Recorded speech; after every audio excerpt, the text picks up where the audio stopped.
Hi, everyone. Welcome to Office Hours. If you're watching on YouTube, you can find out more about what we do at officehours.global. First hour is general discussion about media and virtual production. Second hour is usually something we want to spend a little bit more time on. Today, we'll talk about education. We don't put that on YouTube. So the next hour after the first hour, we'll be off in Zoom having our conversation. And then we'll be back at 10 o'clock in the morning, Pacific Standard Time, with Erica Sandstrom. She's going to talk about green screen in the classroom. So we're really excited to have her here for that. So anyway, that's what we got coming up. And I'm going to hand it off to our host, Emily Russo. Good morning, everyone. Welcome to Office Hours. We are getting ready to answer all your questions, but just a quick reminder that you want to go into Mukana and add any questions that you have, but also vote on those questions. That's how we decide who we're going to talk to first or answer questions first. So make sure you're in there. Panelists, don't forget to raise your hand on questions you want to answer so I don't look silly. All right, let's go ahead and jump into the first question. And our first question is from Douglas Carmichael. I've been looking at the MacBook Pros. Currently, I have the 2017 4-core i7 15-inch model, and I've noticed that the M1 Max models are delayed until April. Coming from an i7, would it be worth waiting for the Max for a mostly audio person? Alex. Yeah, I think that some of the processing that you're doing would definitely benefit from the Max. I would say that unless you're in production right now and absolutely need faster speed, I would wait until June. Like I would not buy a new Mac between now and June unless there is a production reason to do it. We are now past what I would call the point of no return, where we were close. Would it be worth waiting for the Max? Did I just hear that again? Was that me? I don't know where that came from. Anyway, so anyway, I would definitely wait for. I think we're past the point of no return. so usually at the last half of the year, you need it, and you should always use production as a way to drive your new computer purchases. In my opinion, if you don't need it, don't upgrade because it'll always get better. True that. All right, next question. And our next question is from Paul Valhus from Austin, Texas. How do you determine which top 10, etc. product lists are worthwhile and reputable? Example, top 10 mixers, top 10 webcams, etc. Nigel. I think almost none of the things I see on YouTube that say the top 10 of anything are worth anything. I never know where they come from, who's put them together, or what the answer is.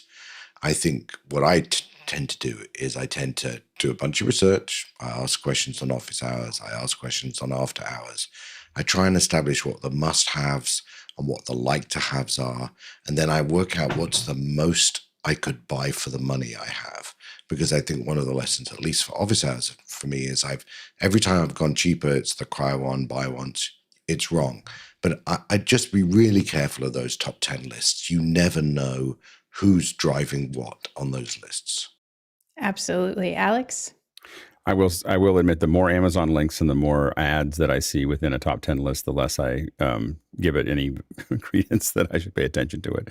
So there's, so I think that there are certain ones that I look at that I use as to Nigel's comment is the starting of my stuff is stuff like, Wirecutter is a pretty good one to start with of like some ideas about what that looks like. But a lot of times what I'm really doing is surfing all the time around things that I'm interested in. It takes me, for any major purchase, it takes me a long time to figure out what I'm going to buy. If it's more than a couple $100, it'll take me, I'm constantly researching, bringing it up here after hours, all the things that Nigel said, before I just go ahead and pull the trigger. Mitchell? I check the top 10 list, and that usually lets me know where to go. The top 10 of the top 10. Paul? Alex, is that Wirecutter? Isn't that the New York Times? Is that behind a paywall? I don't know. I just see Wirecutter ads. I mean, I see them pop up. I'm subscribed to New York Times, so maybe I see it because I'm in the New York Times subscription. So that might be the why. But that's the one that, that's probably the one that I lean towards of like, give me some ideas. I rarely take it as gospel. I don't think I take any of the top 10 lists as gospel. I just take them as this is a starting point for me to start Googling from that point. And Josh, you've got your open mic. Yeah. I was just going to say that, yeah, wire cutter or wired magazine is a good place to kind of jump off from. But like, yeah, you always have to question, and we do this in education all the time, question why is it being written and by who? So next question. Next question is from Mitchell Hill from Wilmington, Delaware. Looking at iPad models, which would be a good choice for office hours use? Input, output, and size. Nigel. So I actually think the iPad question is, for me, is not about the size of the screen. It's about the size of the case you put it in. If you put a small iPad in a big case, you have a big iPad. If you put your large iPad in a small case, you may have a smaller one. So you should really think about, I always think about what do I do case-wise to protect it? Then after that, we go back to what we discussed in the last question is, what am I going to use it for? At the moment, I would go with the Pro that has the USB-C connection in it. I love the 12.9. I know lots of people think it's too big, but if I'm on a plane, the ability to have my work on one side and surf on the other side in dual screen mode means that if I'm away for a couple of days, I don't take a laptop with me. And that means I want as big a screen as I can have. Good point. Peter. Well, I hate to be completely agree with Nigel all the time, but I use the 12.9 fifth generation as well for almost exactly the same reasons. I'm also at the point now where even for work, I don't take my work issued laptop with me anymore. I just take the iPad, and it's a whole lot lighter to travel on the plane that way. And I sort of agree with your case point, Nigel. 12.9 is a big machine, no matter how you're looking at it from an iPad perspective, and a case just makes it bigger. Alex? I have the last two iPad Pros and the 12.9s, and the latest one is the best computing machine I've ever owned. Like, it's just, it doesn't do everything I need to do. I still need to open Photoshop, and I still need to do, but it is, it's just a joy to work with. So that I don't know I haven't bought a smaller one than a Pro for a couple iterations, but I would say that it's an amazing machine. Paul? Yeah, when I look at Apple's website, they show an iPad Pro $1,300 with cellular, $1,100 with Wi-Fi, but it says it's fifth generation. But then the iPad, the regular iPad, says it's ninth generation. So I'm a little bit confused about this generational difference here. Because there's only been 5 Pros. There's been 9 iPads and 5 Pros. They didn't. The iPad Pro didn't exist until the 4th or 5th year in. Mitchell. Yeah, the main application that I want to try running on it is the application called Monitor Plus that allows me to completely remote control my Sony FX3 camera. And then anything else that, that comes to mind, like a Mix FX Pro. But I've learned, especially listening carefully, is that the Pro models have the USB Thunderbolt output connection, which is much better than a wireless connection for those kinds of applications. Yeah, we just bought the newest Mini for our plane because it's good for flight navigation and making notes and stuff while you're in flight. And it came, and I was convinced that I want a new iPad. Like, I have an older, I don't know which generation it is, but like it's back maybe like 2 sessions, and like just that little one was like perfect. Like, it feels good. It has a little weight to it. People are like, oh, it's a little boxy or whatever, but perfect for the plane. And what plane do you own? A 152, a Cessna 152. Nice. Little tiny plane. Yeah, it's great. I have pictures. I'll send you some on Discord. Yeah, absolutely. All right, next question. Our next question is from Trevor New from Brooklyn, New York. I recorded an event last night on Zoom, and I accidentally closed ZoomOSC before I could convert the recording. Is there a way to recover the files? I tried using the zTscoder.exe fix, and no luck. Big fan. Thank you. Does anyone have any ideas for Trevor? That's a rough one. Yeah. Alex? You may want to try open any file just to see if it'll open up. It's the problem you really have is if it didn't write the header at the end. That's what happens when you close the file. Is it writes what's in the file, and so that if you didn't write that, it could be pretty complex to get it off. We've had issues where this just never is recoverable. But I might try open any file to see if I don't know how to do that on a PC, but on a Mac it's called open any file. And sometimes we've been able to get it out because remember the files, the frames are there. It's just because it's big. It's a big file. It's just the wrapper and the definition of it, and so it's just a matter of extracting it out of there. And I have gotten a movie out of one damaged, same kind of thing where the drive was pulled out while the Key Pro was recording, and was able to extract it. But it was a lot of work. Yeah. So anyway, I had to reconstruct frames and stuff like that. It was not trivial. If I didn't have to, I wouldn't have done it. But yeah, it's a hard one. It's the wrapper that's damaged. All right. Next question. Mitchell Hill from Wilmington, Delaware asks, is there a way to insert EQ dynamics into a Dante system without a console using a Mac M1 Mini? Alex?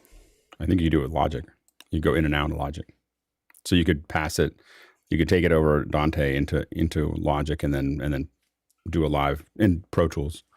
They'll do a live through, and do the effects that you add to them and then push them out. Another one would be Ableton Live.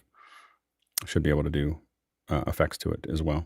So those are all things that are designed for live transport and effects. All right. Next question. Next is from Vincent G. Raid from Louisiana. How are you able to run more than one Zoom meeting at a time without being logged out? Alex? You can do up to 2 if you make a request. So you have to request it from Zoom, and you should be able to get up to 2 there. You can, but otherwise, I have lots of accounts, so I have meetings, and if they collide, I have overlapping ones. Like for instance, when office hours is running or after hours is running, I have to use a different account to make that work. So you can have more than one if you're logged into there, but otherwise, yeah. That's all I got. All right, next question. Paul Valhus from Austin, Texas asks, how do you organize the apps on your phone, Android and iPhone? Peter? Simple. I don't. I let the search function work because it's a swipe to the left and I type in what I'm looking for and out comes the answer. Yes. Jeffrey? Well, for me, I can't have that happen. And actually, I've put in requests on this for Apple to make some changes on this, because not only is it the fact that when you install an app on your phone, it'll also install the app a lot of times on your iPad or other iPhones. And I have like 2 or 3 iPhones that all of a sudden get these apps from there. What I do is I put together folders, like for instance, photography, for any type of pictures. But the other request that I have in for Apple is when you download something, to have a checkbox and say, okay, check if you want this to actually transfer to all your devices, and then a little drop-down menu saying, what folder would you like to put this into? I'm big on the folders, and I try to put as much as I can. The front page, I have my socials down on the bottom line, and then of course the important folders like photography and socials and stuff like that in the main window. Paul? Yeah, I do pretty much the same thing Jeffrey does. I think Josh, you've got unmuted or something. Anyway, I have folders on my iPhone for different categories, and then also on the iPhone they'd have a thing that sorts it for you automatically. And on the Android, I do the same thing. I have the folders, but there's another thing called the Niagara launcher. And the Niagara launcher just makes everything real simple and basic. These are my most commonly used my most commonly used apps. So that's how I do it. Thank you. Alex? I think the first 2 pages of my iPhone have almost everything I use every day. So those are all and the first page, of course, is the stuff that I've decided this is all my messaging and things and all the things that I need most of the day. That's probably 80% of my usage is the first page. And then the next 10% or 15% is the second page. And then after that, I kind of like Peter, I don't do anything. Like it just fills up the thing. I used to put them in folders, but the problem I had with folders was that I just forget about them. So it's just better to just leave them, just fill up there. And then I use the search function really well. So just like Peter, I but the first two I'm very structured about because those have the things that I know swipe. But outside of that, I just let it just fill in. And the other big thing is I never clone one phone to the next one. I always just start with a brand new phone and I add the apps as I need them. I just add them back in as I need them. And I find that I have a lot less every time, than I had before because there's a bunch of ones that I wasn't using. Excuse me. Yeah, I actually have the same setup as Alex. The first two pages, things I use on a regular basis. And then everything else I liked when Apple came out with that page that auto sorts them for you. But if you swipe one more, you get that waterfall or Niagara or whatever the Android version of it is. And you just scroll through for whatever you're looking for or use the search tool. Next question. From Guy Cochran in Seattle, what would make NAB worth going to you? Mitchell. I think it's becoming obsolete as a concept and a place and thing to do. What's going to be interesting is after pandemic world is over, how people are going to respond, because I think people are learning that there are other ways to get the same kind of information and interaction across, perhaps virtually. And I just think it's evolving beyond going to a big event in some location, and the expense that goes along with that is a hardship on some companies. Nigel? So as an enthusiastic amateur and not necessarily a professional in this business, I have a dream to one day, well, it's still around, go to NAB just to look. But I don't know anything. So what I would really need is somebody to sponsor, somebody who really knew nothing, to talk about things they don't really understand, but with the wide-eyed joy of a kid in a candy store. Jeffrey. Yeah, Nigel, we talk about that all the time. Once you go to NAB a couple hundred times, then you get kind of numb to some of the stuff that's out there, and they might have come up with a new feature on some product that you would probably end up talking about, but the reality is you have to look at it with a brand new set of glasses to go from there. For me, it's about getting content for my channels, and I need to go to something like that so I can get the hands-on experience, so I can get the interviews with the manufacturers and the people that are behind these products, so I can then report it to everybody so they can make their informed decisions. So for me, NAB is all about what's going to be there content-wise, and it could be everything. My CES was very successful, and so I'm making plans for NAB. I've already been accepted to do the reporting. They just did a blanket. Okay, you can go to in April if you want to, and I'm going to try and figure out how I'm going to pay for that. Alex? Kind of done. I just have to say that I just after all the years of going to all these conferences, and I went to almost all of them every year, I don't think I can bring myself back to the going to conferences. I would love to have folks on our team. I think April, for us to do anything as a group, I think is probably not something I'm going to try to do. I think it's still too close to the COVID craziness. But as we get further along, what I'm hoping is we can send teams to, not me, but teams to conferences like this, people who want to go, like Jeffrey, and do live, give us tours and live views, and let us see those things and ask questions. We used to do that with Pixel Core, and it was really successful. We would walk around with a live view and a camera, and I would just sit there and interview people. And we had we had one live view person with a camera, and we had 2 or 3 people that were blockers, so that we just go up to a booth and they would stand on either side of us so no one could cross camera. We would just form a bubble, and it was good. I think that a lot of our members really enjoyed being able to go without going, and I think that that's probably what I'm interested in. Paul?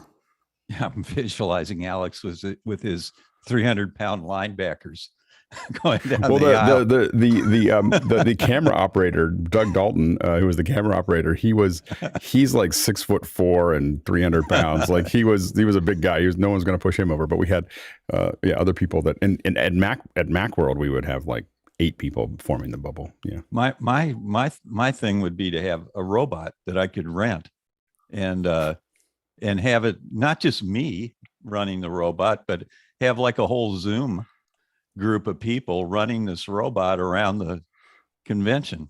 And what could possibly go wrong? Mitchell, what could go wrong with that? Come on, Mitchell, that would work out, wouldn't it? John? Synergy, my mouse was way over on 2 other machines over. The reason why Fenwick and Doug came out was to go to NAB, and so that's exactly what we were going to do. We were going to have 4, 5, 6 of us actually attend the NAB conference, but they decided to come to John Preto's pool instead. But if NAB happens, I'm sure we'll have a big group, and I invite you to come with us, Nigel. And John, by the way, I would love to come. You know, like if there are people that are going to be there that really want to cover it, that want to take time to do it with office hours, we'll find ways to do it. And if we need to reach out to LiveView or whatever and see if we can't get backpacks and stuff like that. Jeffrey? Yeah, and I'm all for doing that. I'm all for also doing the robot thing with the Zoom. If somebody wants to build it, I'm more than willing to be part of it, and we'll connect up with John, and I don't have to stay at your place, John, if you don't want me to, but can definitely figure it all out. All right, next question. Jonas Stadl from Stuttgart asks, can we all ask the folks from Unity Intercom to add an API to the server? Alex? So Jonas, what do you want? Just an API, just general an API that allows us to add people, that allows us to change permissions of people, because then we can build a bridge into Mukana. So we get the data from Mukana, who is on the panel. Those people get activated, the rest is deactivated, because right now our API is called Mickey, and it almost works 24/7, but yeah. Yeah, so what we should do is we should write up exactly what we want, and then we'll focus on it. What I really want is just to get rid of 6. Like, can you expand past 6 PLs per page? Like for me that's the thing that just makes me. I think it's just a UI problem for them. Oh my gosh, like it is just, as someone who comes from lots of PLs, it's just, you just feel like your legs are tied together all the time, you know. So but anyway, yeah, so we should write it up so that we understand it. Like, we just want to be specific if we're going to ask for something, and then we'll. I can write a spec and send it to you. Yeah, and then we'll we have to think of how we do it so people understand it, because they have to do it in their own voice, you know. But we should write out, these are the notes of the kinds of things that you want to do, and then let people write, and we'll see if we can't get a couple hundred people to ask them for something. It'd be fun. It'd be a fun experiment. So it'll either be really exciting or they'll be really annoyed, and we'll find out which. All right, next question. John Preto from Las Vegas, USA asks, I have a friend whom cannot wake up in time for office hours. He has a 2018 Marantz Receiver and a 2017 Samsung TV. He has tried every obvious thing to get ARC working between the components to no avail. Any suggestions? Anybody? Do you want to outline ARC for folks, John? Yeah, so it's audio return channel. So and Jeffrey has this actually working, and I've already talked to Mickey and Jeffrey on this, and this guy's a sharp guy. He's a electronics technician, and he spent hours on this, and he cannot get it. He cannot get those two to talk together. How old is ARC? Well, there's a newer version of it now, eARC, right? So it's the audio return channel on the HDMI ports, and when you're flipping through your sources on your TV, you always see one on HDMI that says ARC on it. That's the audio return channel one. So it eliminates the need to run a separate audio channel to your receiver from like your old Apple TV or whatever device you're running. Got it. And then it returns the audio back on the HDMI cable. So it eliminates cabling. Maybe, I don't know, Nigel's guys know. Mitchell? Both devices are certainly well covered. ARC's been out for a while, as you were just saying. believe it or not, this is a simple solution, but sometimes ARC is not on channel 1. It might be on channel 2 in the HDMI input on your Samsung TV. So try checking to see, and it's usually rented real small ARC underneath the input number. Jeffrey? Yeah, and the only other thing I can think of is if you have another TV with ARC, plug that into the Marantz, and if you have another, I suppose you don't have another Marantz, but just see if ARC will work in other situations. All right, next question. Next question is from Jacob Goodnight in Indianapolis, Indiana, USA, and he asks me, how do you create the show infographic card that displays prior to the OH starting? And Jacob, the way we create this is a combination of things that are brought into OBS. What I do is use an overlay that's used in Google Drawing for the overall graphics. We add these things from the volunteer sheet that people volunteer to, and then we add the overlays manually. We are looking at doing automated processes. Our vision is more of a overall web page that will simply push out to the sheet that can be automatically filled into the when people volunteer, their names automatically populate, including some management of the processes when the demand gets high. But it's a fairly simple process. We're using StagetimerIO to designate the rundown of the show and when certain things happen, such as when panelists are supposed to join for the first part, how long our mic checks are supposed to take, and to get the panel ready to start at the top of the show. I just like to say it's made a huge difference. Like that, it has brought so much order to our pre-show. It's really been great, Josh. All right, next question. Next question is from Jonas Dottel in Stuttgart. Can you measure the softness of light? Alex. Do you mean the fall off? Did we lose Jonas? Oh, yeah, we lost Jonas. Yeah, so I think that you technically could. I mean, you could basically, what you would need is some kind of, like, I would use probably a gray board that's pretty large, and if you have the light, you could be measuring. You could sample the light across different points, and you could probably even do it through video. So you could probably measure it so that you just point a camera at the gray board and then look at the levels. If you look at the DVE store, you'll see the Luma, and that would give you would see a slope there. And I think that we could probably find a way to quantify that slope to tell us how soft the fall off is. I've never tried to do it, but it works in my head. Mitchell?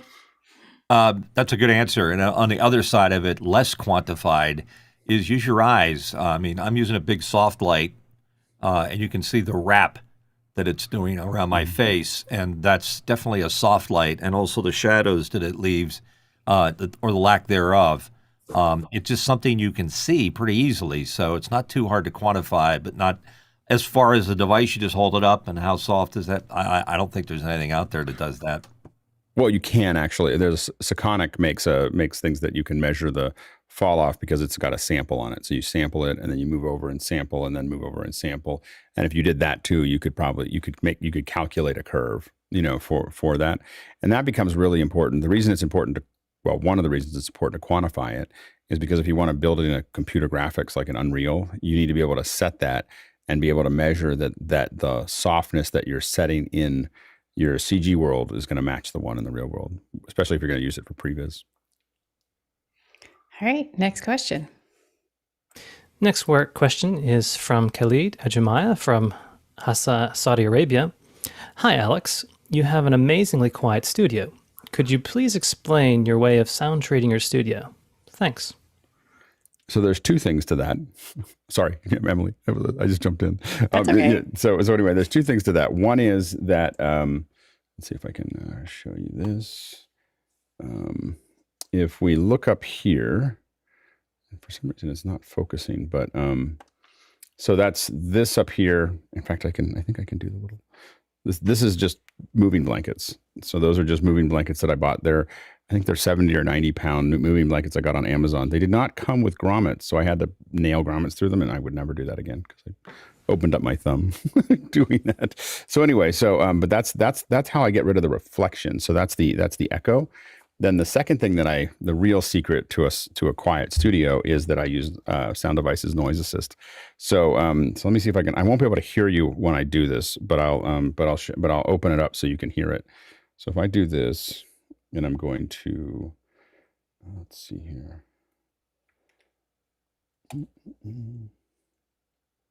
So now I'm going to turn this down. Not so quiet. Not as quiet. You can hear that? Or do I have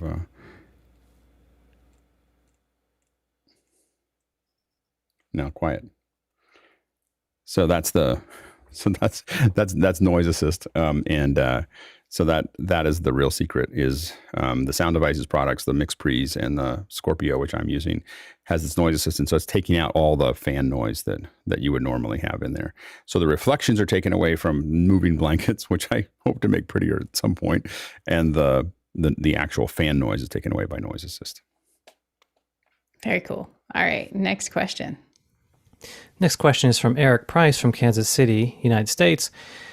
For a single camera hybrid meetings, so folks can still zoom in, which has become my Saturday chore, is there any reason to pull my ATEM out of my home studio rather than use a capture device? Tired of resetting, but not ready to buy a second ATEM. Peter. I do this all the time. I have one of those CamLink 4Ks that I hook up to my camera and hook up to my laptop and run Zoom meetings probably 3 or 4 times a month for the Boy Scouts, that way, hybrid meetings. It works just fine. However, be really clear with the folks that if they want to do charts, you have to pay attention to how you're going to do that. You're going to have to share your screen essentially, as opposed to switch it to another computer using a switcher, which is what I typically have done at home. Jeffrey?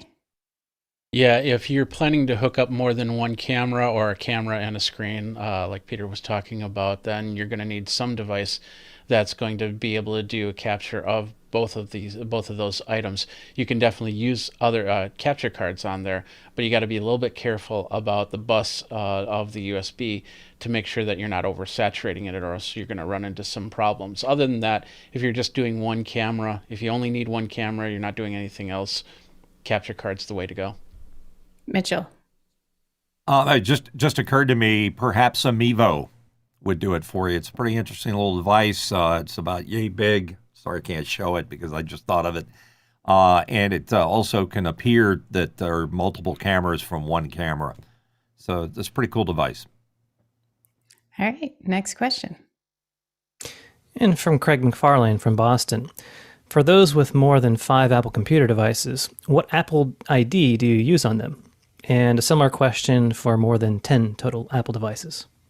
Alex. I have more than 10. And for all the ones that I have for my home, I use my Apple ID. So I use my own.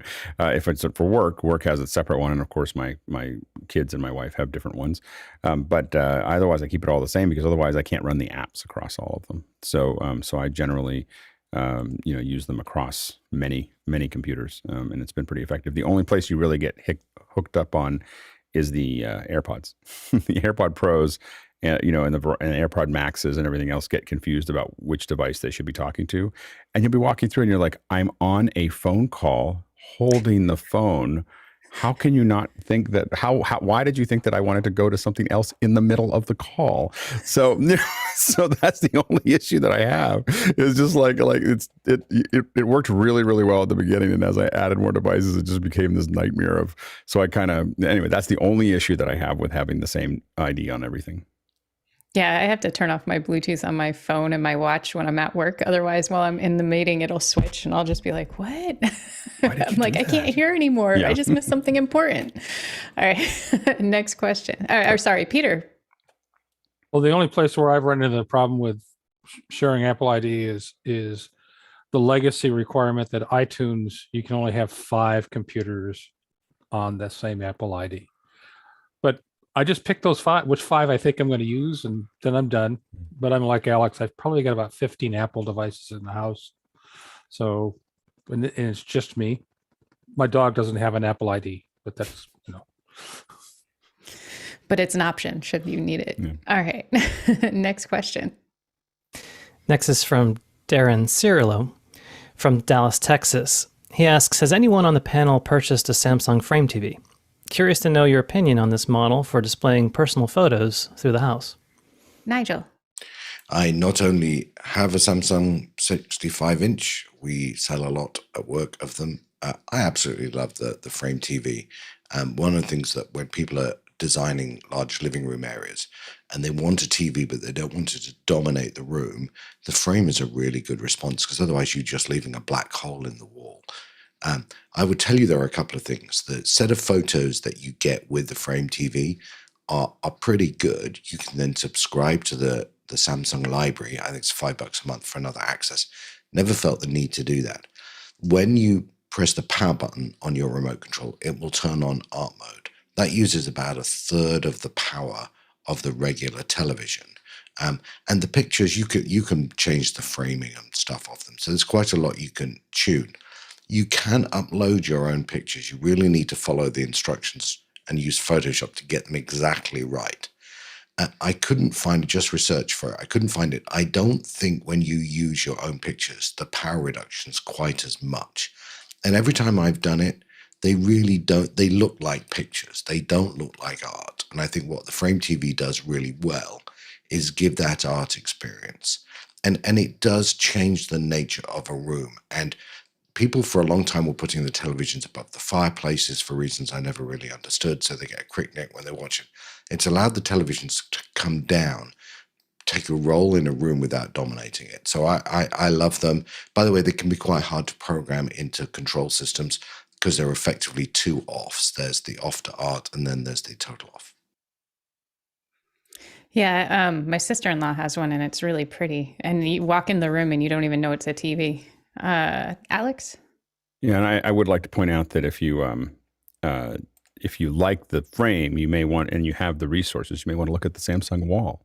There's the Wall is the bigger version of the Frame, and you can get 219-inch LED video wall for only $444,000. Let me get right on that. That sounds like a good idea. But it will look amazing. I don't have those resources. I'm just saying, the Wall. Nigel? I was just going to say, if you choose to buy what Alex just recommended, if you'd like to send me a message on Discord, we can probably help install that for you. And that's a nice piece of business. Excellent. Next question. Next question is from Douglas Carmichael. What enterprise network equipment have you been specifying with so many vendors being backordered due to the chip shortage? Nigel? Yeah, you're going to get the normal names here, but I'll give you two others you might not use. Access Networks is pretty good. We also use a lot of Arachnus. I have to tell you that there's a secret about the supply chain shortage. It's the people who buy a lot of them are still getting supply.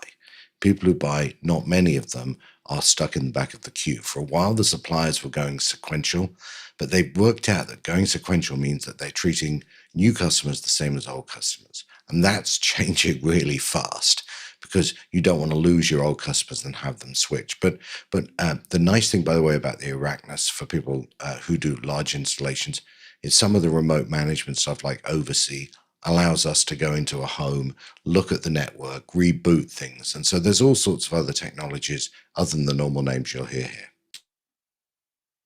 All right. Next question. Next question is from Vic Hernandez from Springfield, Missouri. Not too long ago, a panelist sang the praises of the best stud finder he had ever used. I think it was around $30, which is a bargain to maintain my sanity. Anyone remember where it was available? Alex? I believe Rupert was the one that recommended that, and it was a Franklin Sensors FS710 Pro sensor. That's why it's listed in Amazon. It's a 710 plus professional stud finder, $54.95 on Amazon. And I bought one. That's why I know. That's why I was able to pick it up so quickly. I just searched for old ones, and it's great. Paul? Yeah, I use stud finders a lot because I've built 3 houses out here on this property. And let's look at the evolution. I started with this, the zircon, not bad, not too bad. I had 2 of those, and then I got the Ryobi, probably because it's a cool color more than anything. I thought, wow, if it's a color like that, it's got to be great, right? And then It looks better. It looks I better. got a DeWalt, the Walt stud finder. And then the final stage in the evolution it's not Rupert's. is the Franklin sensor, which comes with or without this bubble, right? It's the best. Now you pay $20 more not to have this bubble. So if you don't want this level bubble, Use the bubble. you pay more not to get it. You want the bubble. Does that make sense? That makes a lot of sense, doesn't it? Okay. Yes. Yes. You have more stud finders or mics, Paul? Which one? Yes, I I think you can use the than I stud have finders to mics find the and mics. I have more cameras than I have mics and stud finders combined. Jeffrey? I use the old-fashioned knock on the wall and listen. I mean, that's the best way to do it. That's how you end up with holes. Alex, I And, think and your it mic doesn't is have a on. level either. All right. Next question. Our next question comes from Bangor, Maine. Looking to buy an ATEM Mini? Should I wait for a new release from Blackmagic Design? Alex? Yeah, I think that I don't think that those are going to get updated very quickly. I mean, watch Blackmagic will release something next week, but I think that those still have time to mature. There's a huge gap between the Extreme and the Constellation of old switchers that need to be updated, and so I think that we're probably going to see those get updated before we see something else. The Extremes and the Minis have been extremely successful for Blackmagic, I'm sure. And the Constellations, we see them get installed in a lot of places, but there's a lot of people that would love to spend somewhere more than $1,000 or $1,200 and somewhere less than $10,000. And so that's a huge place that Blackmagic has to solve. So I think that we're going to see more updates. If I was looking in that area, I definitely would wait. But I don't expect the Minis to get updated. But you are getting close to NAB now, so unless you needed it, you may want to wait until after NAB. Jeffrey? Yeah, I don't think that any updates are going to happen until the standard of just the regular 1080p users start bumping up to 4K. Then we'll start to see it, because if they update, they have to update a line. They just not one machine. I think what we're going to see from Blackmagic is a Pocket Cinema 8K that comes out, and of course their regular customers, the high-paying customers that need updates for their ATEMs and things like that, just like Alex mentioned. Cool. And Peter? Well, I maybe I read the question too literally, but let's be clear that I'm not sure I'd ever buy a true ATEM Mini anymore. I mean, it's the cost differential to get to the Mini Pro. It gives you much more functionality, to be honest with you, than just a pure Mini. I ran into this with a friend of mine the other day here in Round Rock, who was complaining about he couldn't do something on his ATEM Mini. And I said, the ATEM Mini never did that. Well, yours does that. Yeah, I have the Pro. I mean, there are just things you can't do, right? So make sure you're buying the right version of the Mini line to do what you need to do. The right tool for the right job. All right, next question. Paul Valhus from Austin, Texas. What are you watching now and in the future? I just got turned on to Station 11 and I'm obsessed. I'm on like 3 episodes in. The first episode's a little trigger warning for people that, dealing with a pandemic because it's a virus. But other than that, I had I've been watching the 1883, the prequel to Yellowstone, and also the third one just left me. But anyway, just catching up on random TV. And then the other thing that I realized is when the Oscars came out today, or this week, that I need to catch up. I've only seen 2 of the Best Pictures nominations this year. So I need to get caught up. Mitchell. Well, when I'm not digging through Netflix trying to find something to watch, I generally watch Ozark, which is recently updated season-wise. Excellent writing, some of the best there is. And I'm a huge fan of anything Star Wars. Excuse me. I'm watching the Book of Boba Fett, which is excellent. Except the weird thing about it is that the best episodes have been the ones he's not in. Go figure. Paul. Yeah, I'll have to second Mitchell on Ozark. What a great show. And then I just started watching Inventing Anna, which takes Julia Garner out of, she's one of the stars of Ozark, and she plays a young Russian girl who goes to Wall Street and totally leads all these Wall Street geniuses down the road, you know, and has a business plan. And I looked at the business plan. Stephen Levy of Wired published the business plan, and her business plan is brilliant. Really good show, Inventing Anna. I think it's what they call a limited series, so it's like 1 hour episodes. I think there's 8 of them or something like that. Nigel? Yeah, the 2 Oscar movies I would say I most enjoyed were Coda and Belfast. Particularly Belfast, I think, is a really interesting movie. Not a great movie, but a really interesting movie. On television, I'm pleased to see that they've done a fairly good job on Reacher. You know, Lee Child is one of my favorite authors, and there's a long story about the Tom Cruise thing we can have on another day, but I think they've got a bit closer and it's pretty good. And my sort of guilty pleasure on PBS is All Creatures Great and Small. The new version of that is beautifully photographed, makes Yorkshire look lovely, and sometimes it's just nice to be around nice people. Jeffrey? So yeah, I've been watching anything on Disney. Yeah, it turns out to be decent stuff on. We have HBO Max here, so we watched a show called Kimmy, and this is not a spoiler, but it was really interesting. There's one point where she's doing some audio adjustments, and so she pulls up Waves, the Waves program that actually does all the EQ on there. So that was kind of fun to do that.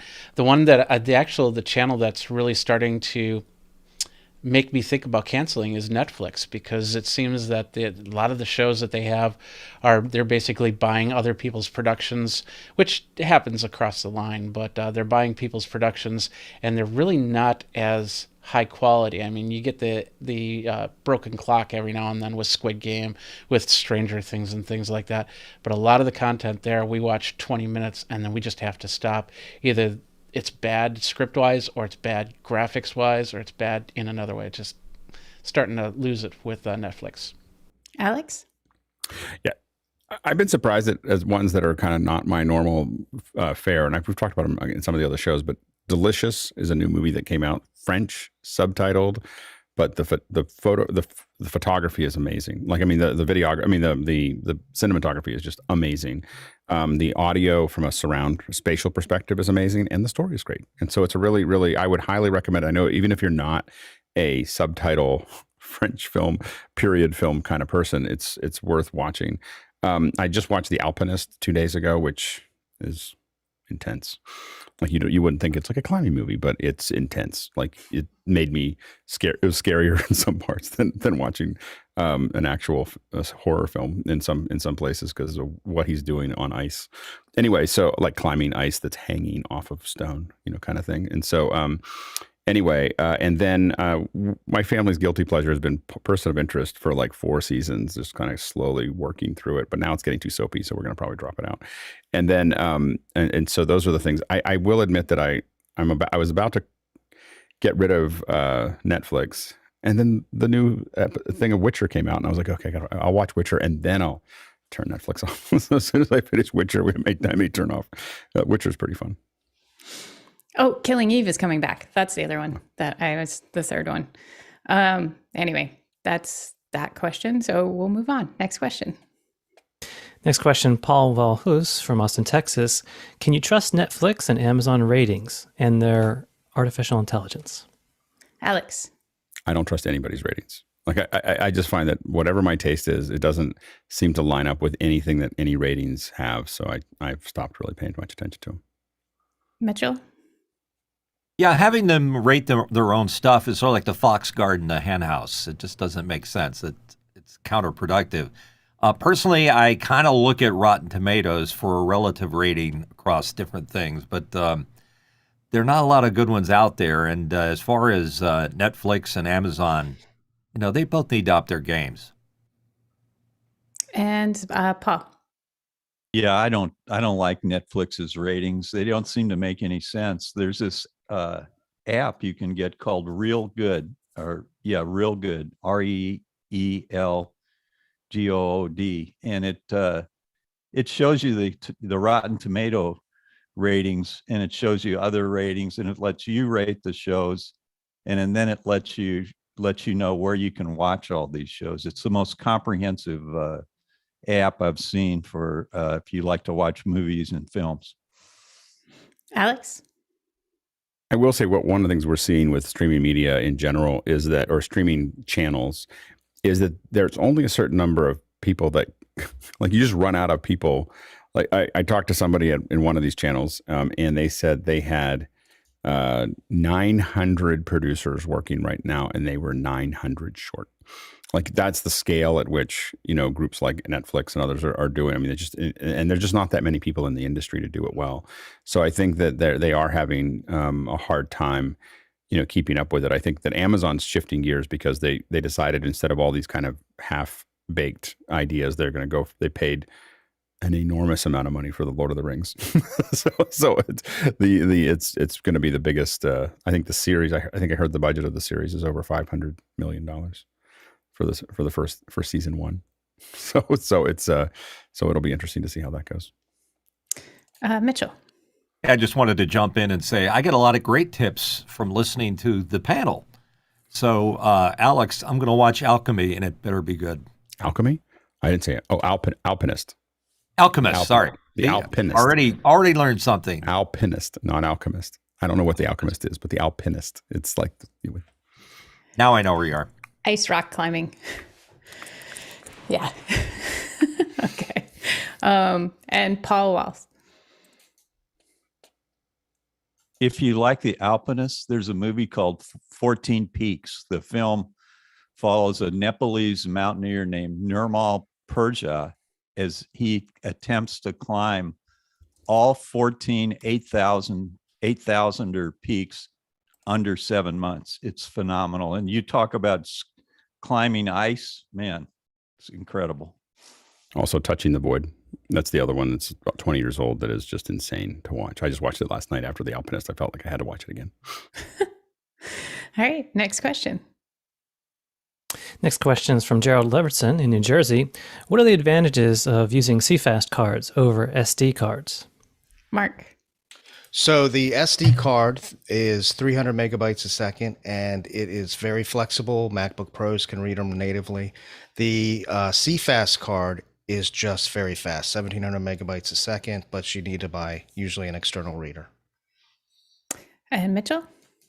Yeah, the answer is in the question. The CFast are much faster, as was just pointed out. But the other thing is the CFast are really hard to get right now. Especially the ones we use with the Sony Venice. It's just impossible to find.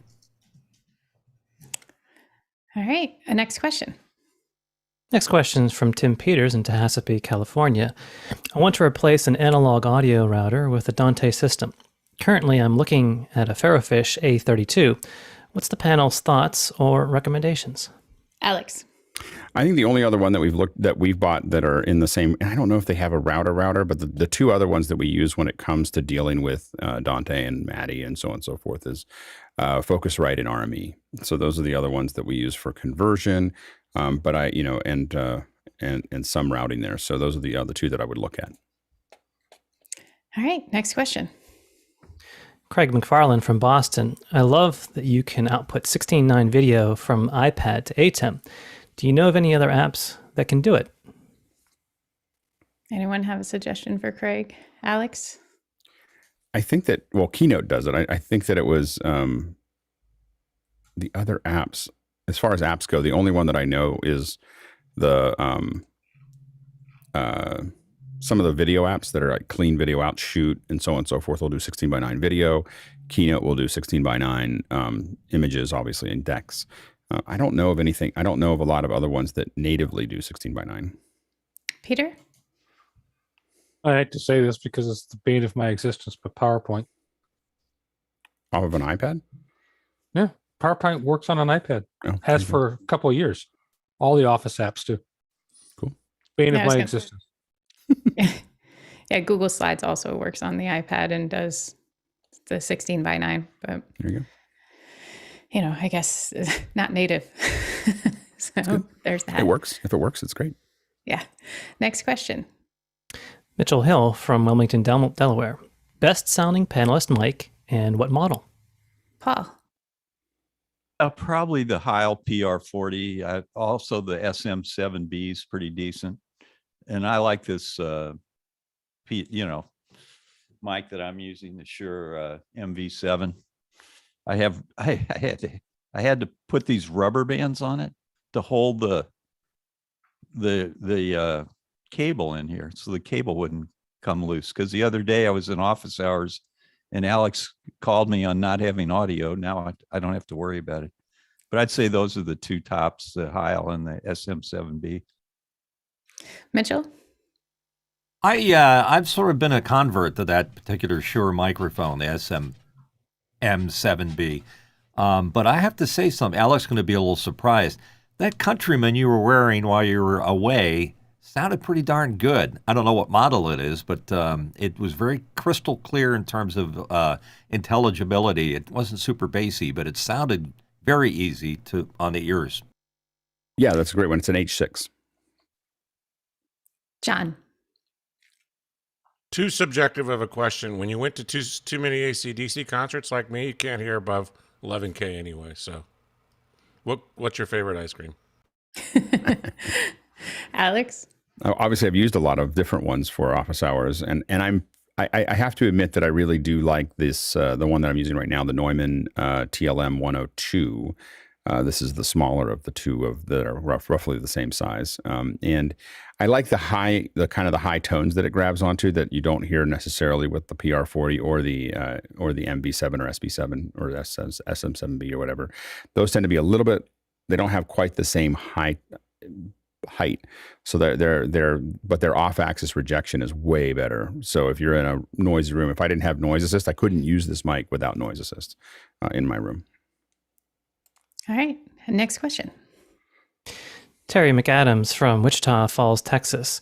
We use a ScreenFlow version 10 to record our video podcast. We use the ATEM Mini being fed by a Sony a6100. Sound is being handled by a Rodecaster Pro. After about 30 minutes, the audio is slightly out of sync with the video.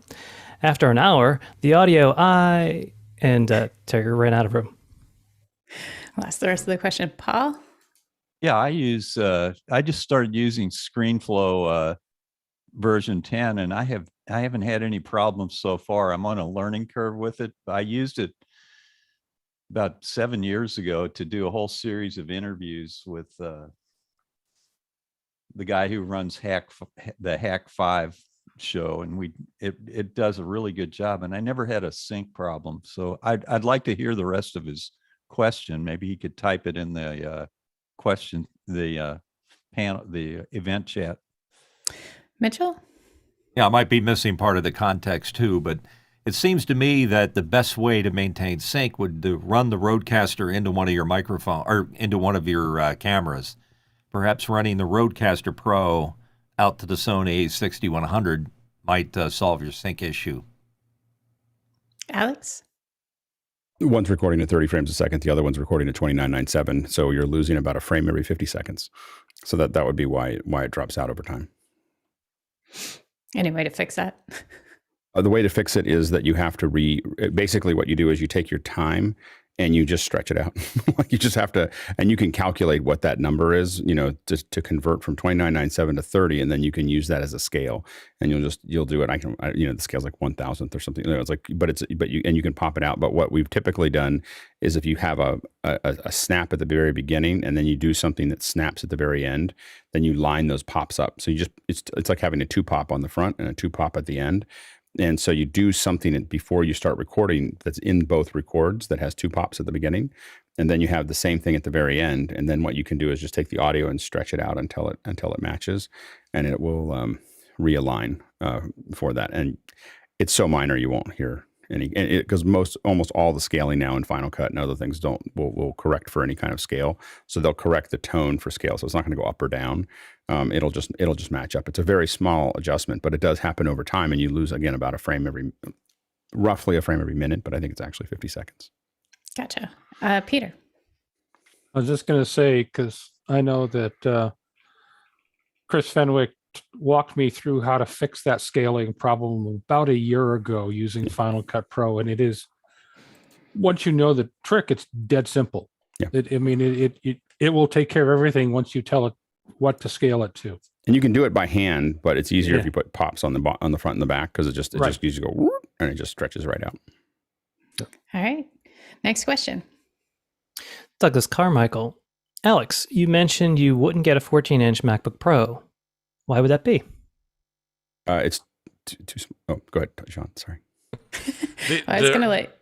Oh, sorry, Emily. The early reviews that I read showed significant challenges with the cooling on the 14. So that's the only negative news I saw on the 14. Alex? It's just too cramped. It's just too small. The keyboard's too small. The screen's too small. You're like, you know, like no. Like I have one. I have one and I travel with it. And I guess maybe I'm happy when I travel with it because it's so small, but I don't use a laptop anymore because of it. Like it's just so painful that I barely ever open it. Peter?